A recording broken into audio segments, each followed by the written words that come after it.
Hello students and friends, welcome to simple solution centre. आप इससे पहले बहुत सारे वीडियो देख चुके हैं। आइए देखते हैं दो चर वाले रैखिक समीकरण युग्म जो एक्सरसाइज चल रहा है उसके अंतर्गत संख्याओं पर आधारित प्रश्न भी इससे पहले कई आप देखे हैं। आज हमको देखना है एक अलग टाइप का प्रश्न जिसमें है दो अंकों वाली संख्या से जुड़ा हुआ। तो दो अंकों वाली संख्या से जुड़ा हुआ जो ही प्रश्न मिले, ज्यादा कुछ नहीं करना। जब यहाँ मिले लिखा हुआ कि दो अंक वाली संख्या की चर्चा होगी तो चार चीज आप बिना सोचे समझे मान लीजिएगा। क्या मानना है?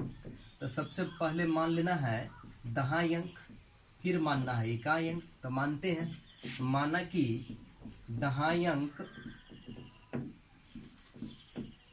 बराबर x तथा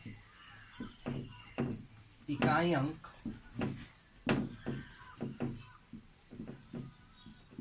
बराबर y। दो मान लीजिए। तीसरी चीज मानिए दो अंकों वाली संख्या। दो अंकों वाली संख्या को हम मूल संख्या भी कहते हैं। इसको आप मूल संख्या भी बोल सकते हैं। दो अंकों वाली संख्या, मूल संख्या मतलब जो संख्या पूछा जा रहा है। तो दो अंकों वाली संख्या को मानते हैं 10x + y। फिर इसी को मान लेते हैं अंकों को पलटने से बनी संख्या।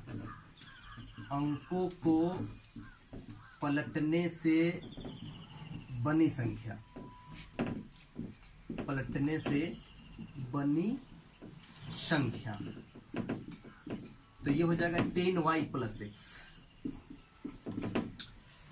अब आपके मन में एक प्रश्न उठता होगा कि ये दो अंकों वाली संख्या को हम 10x + y क्यों लिखें? तो आप जानते हैं कि दो अंकों की सबसे छोटी संख्या 10 होती है, सबसे बड़ी संख्या 99 होती है। यानी दो अंकों की जितनी भी संख्याएं होती है वह 10 से लेकर 99 तक होती है। इससे छोटी जाइएगा तो 9 होगा, इसमें एक अंक है, ये होगा नहीं। इससे बड़ी जाइएगा तो 100 होगा, इसमें 3 अंक है, होगा नहीं। बात दो अंक की हुई है तो वह संख्या 10 से लेकर 99 के बीच ही होगा। अर्थात हमें जो आंसर प्राप्त होगा वह 10 से लेकर 99 तक ही प्राप्त होगा। तो अब आपको यह समझना है कि हम दो अंकों वाली संख्या को 10x + y ही क्यों लिखे, कोई दूसरा चीज क्यों नहीं लिखे हैं। तो आइए देखते हैं 10x + y ही क्यों लिखे हैं। तो आप कोई भी दो अंकों वाली संख्या ले लीजिए। जैसे ले लेते हैं 12। तो 12 को हम क्या लिख सकते हैं? 12 को हम लिख सकते हैं 10 × 1 + 2। फिर ले लीजिए 42। 42 को क्या लिख सकते हैं? 10 × 4 + 2। क्यों? 10 चौक 40 और 2 42। 10 एकम 10 और 2 12। अब इसमें समझते हैं ये क्या है और ये क्या है। तो आप देखिए, आप जानते हैं ये है इकाई अंक और ये है दहाई अंक। इसमें ये है इकाई अंक और ये दहाई अंक। दो अंक वाली संख्या में एक इकाई अंक होगा और एक दहाई अंक होगा। तो यहाँ पर देख लीजिए ये इकाई अंक है तो क्या लिखे हैं? सॉरी, ये इकाई अंक नहीं है, ये इकाई अंक नहीं है, ये दहाई अंक है। यहाँ क्या है? ये दहाई अंक। तो क्या लिखे हैं? 10 × दहाई अंक और जोड़ क्या लिखे हैं? इकाई अंक।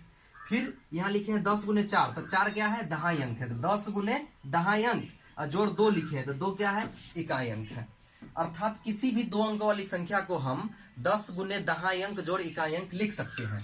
तो उसी प्रकार से जब हम यहाँ मान चुके हैं दहाई अंक x और इकाई अंक y, तो हम उस संख्या को 10 × दहाई अंक जोड़ इकाई अंक लिख सकते हैं। तो 10 × दहाई अंक कितना है? x और जोड़ इकाई अंक कितना है? y। और इसको पलटने से बनी संख्या को हम 10y + x लिख दिए हैं।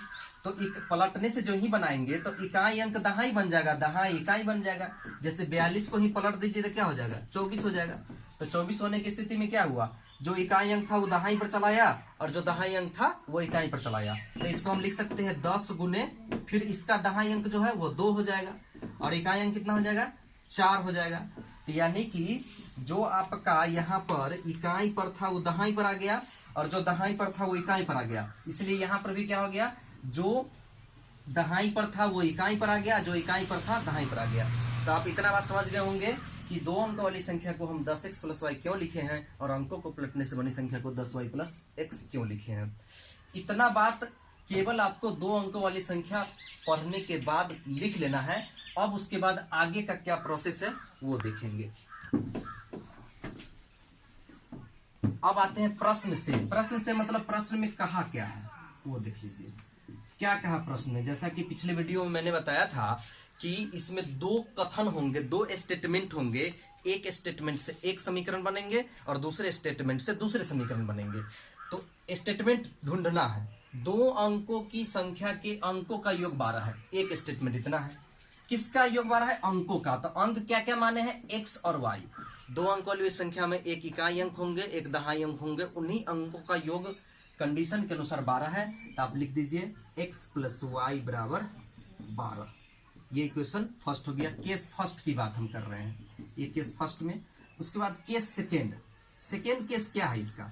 सेकेंड केस है कि संख्या के अंकों को पलटने से बनी संख्या, संख्या के अंकों को पलटने से बनी संख्या। तो वो लिख लीजिए 10y प्लस एक्स।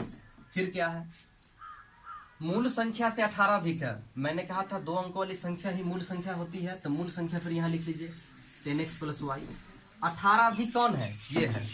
प्रश्न को बार बार पढ़िएगा तो समझ में आएगा कि कौन अधिक है कौन ज्यादा। फिर से पढ़ लेते हैं।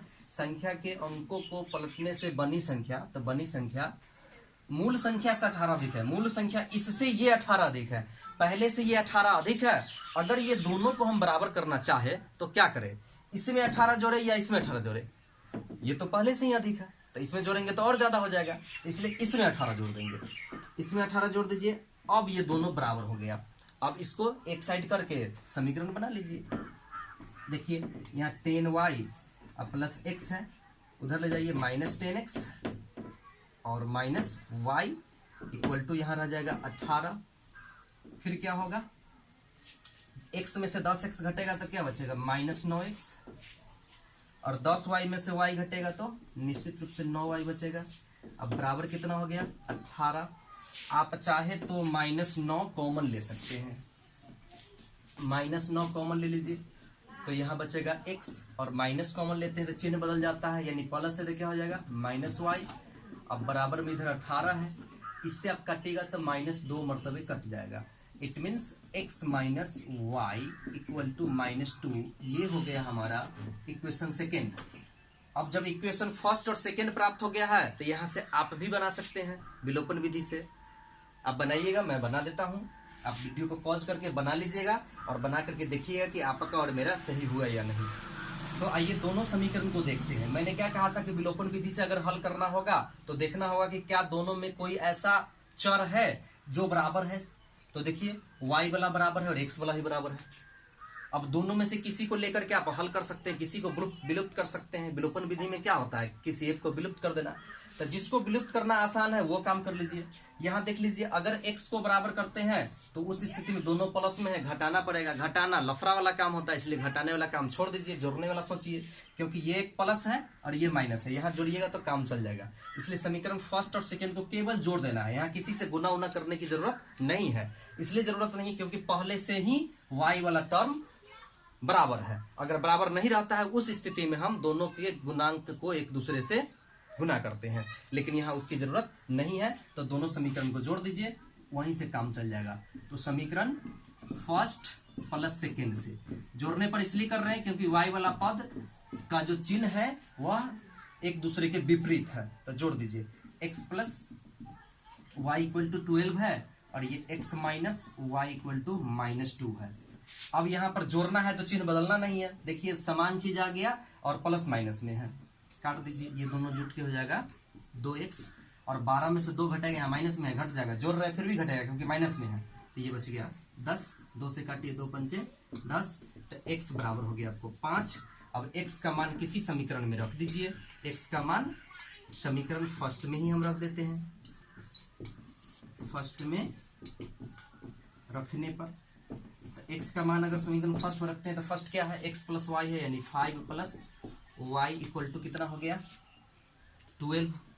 यहां से आप निकाल दीजिए y इक्वल टू 12 माइनस 5, इसलिए y बराबर कितना हो गया? 7। अब आते हैं हम कि आपको ये जो दो अंकों वाली संख्या है वो ज्ञात करना है ना, तो वो तो निकाल लेना पड़ेगा। यहाँ पर x भी निकल चुका है, y भी निकल चुका है। तो यहाँ लिख लीजिए, अतः मूल संख्या या क्या पूछा क्या है? वह संख्या ज्ञात कीजिए। वह संख्या मतलब मूल संख्या निकाल लीजिए। अतः मूल संख्या या दो अंकों वाली संख्या एक ही बात होगा। तो मूल संख्या हमारा है क्या? तो मूल संख्या है 10x प्लस वाई, इसी में x और y का मान डाल देंगे तो निकल जाएगा। 10x का मान 5 है तो 5 प्लस y का मान 7 है तो 7, तो 10 बचे 50 हो जाएगा, प्लस 7 57 हो गया। अब यहां पर ये आपका आंसर हो गया। आप चाहिएगा तो जांच भी सकते हैं यहीं पर कि आंसर सही है या गलत। देखिए क्या कहा था कि 2 अंकों की संख्या के अंकों का योग 12 है। देखिए अंक जोड़िए, 5 और 7 12 पड़ गया, पहला कंडीशन सही है। दूसरा क्या कहा, अंकों को पलटने से बनी संख्या मूल संख्या से 18 अधिक है। पलटेंगे तो कितना बचेगा, उलट जाएगा 75, और मूल संख्या 57 है। देखिए तो 57 घटा के 18 बचता है, 15 में से 7 गया 8 और 6 में से 5 गया 1, 18। यानी कि दोनों कंडीशन को ये फुलफिल कर रहा है, इसका मतलब हमारा सॉल्यूशन सही है। अगर आपको यह बात समझ में आ गई होगी तो बार बार इस वीडियो को देख करके आपके एक्सरसाइज के जितने भी क्वेश्चन होंगे 2 अंकों वाली संख्या वाली, सबको बना लीजिए। एक बार समझ में ना आए बार बार वीडियो को देखिए, पॉज करके देखिए, उसके बाद जो बात हम लिखे हैं उसको अपने कॉपी में नोट कीजिए, नोट करना नहीं भूलिए। और यह वीडियो आपको अगर पसंद आया तो हमारे चैनल को सब्सक्राइब कर दीजिए और इस वीडियो को अपने दोस्तों में शेयर कर दीजिए। जय हिंद।